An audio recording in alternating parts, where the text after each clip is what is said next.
Here on KREM 2 News at noon, I'm Tim Pham in for Laura Papetti.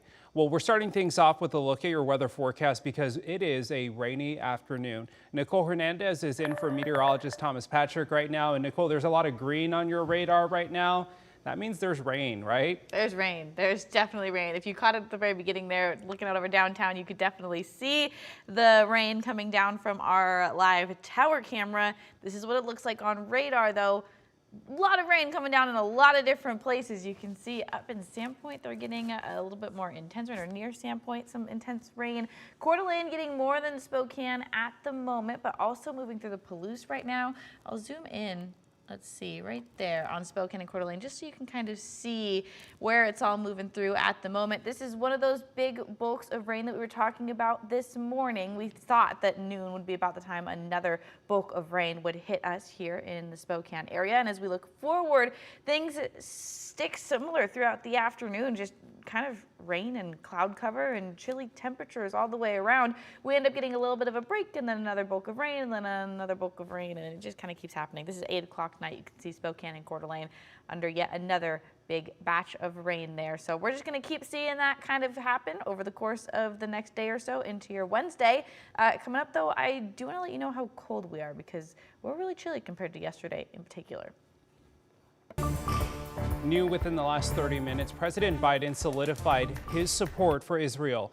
In a press conference that just wrapped up moments ago, he said he got off the phone with Prime Minister Benjamin Netanyahu just minutes before he spoke to the media. We now know 14 Americans died in the war, and there are more being held hostage. After hearing reports of the ongoing violence, President Biden denounced the actions of Hamas, calling it, quote, sheer evil. We must be crystal clear. We stand with Israel. We stand with Israel. And we will make sure Israel has what it needs to take care of its citizens, defend itself, and respond to this attack. President Biden said he is ready to send U.S. support to Israeli forces once Congress is back in session. The UN Humanitarian Office said that nearly 200,000 people in Gaza have fled their homes since the fighting began over the weekend. Israel is promising swift retaliation after the attack by Hamas. CBS's Holly Williams is in Tel Aviv with the very latest. Israel's military says it's now positioned 35 battalions with tens of thousands of soldiers in the area surrounding the Gaza Strip, from where Hamas launched its surprise attack on Saturday. An Israeli ground invasion is expected in the days ahead. Israeli airstrikes are already pounding Gaza, perhaps softening the territory.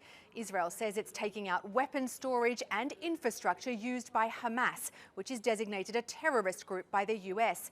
Palestinian officials put the death toll at close to 800 in Gaza, and the United Nations says more than a dozen health facilities have been hit. Israel's Prime Minister Benjamin Netanyahu said, quote, Hamas will understand that by attacking us, they've made a mistake of historic proportions.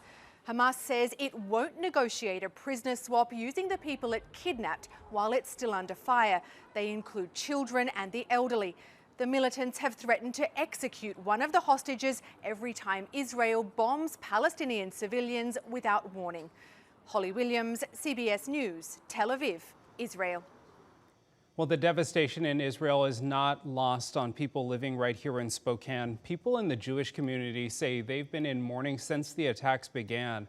KREM 2 spoke to a rabbi, Dr. Elizabeth Goldstein, a Jewish chaplain at Gonzaga. She says conflict in the Middle East isn't new. The conflict between Hamas and Israel dates back decades. She says Hamas does not represent the views of all Palestinians and that the unnecessary terror leads to more pain than progress. None of this is going to bring anybody closer to a peace. It's only going to just create more war and more sadness, and there's just going to be a lot of loss of Jewish and Arab life because of this, and it's just tragic. Rabbi Goldstein says the attack came at a time when Jewish holy days were coming to an end. She says what should have been a weekend of celebration quickly turned into a weekend of mourning. KREM 2 has learned that a graduate of the University of Washington has been killed in the war. Haim Katzman was a PhD graduate of the UW International Studies program. He was murdered in his home by a Hamas gunman on Saturday. Dr. Katzman was an award-winning scholar whose studies focused on Israel and Palestine. It's a terrible irony. It's very sad because he was a person who wanted and was sympathetic to both sides. His family now waiting for the fighting to calm down so they can retrieve his body and hold a funeral to lay him to rest.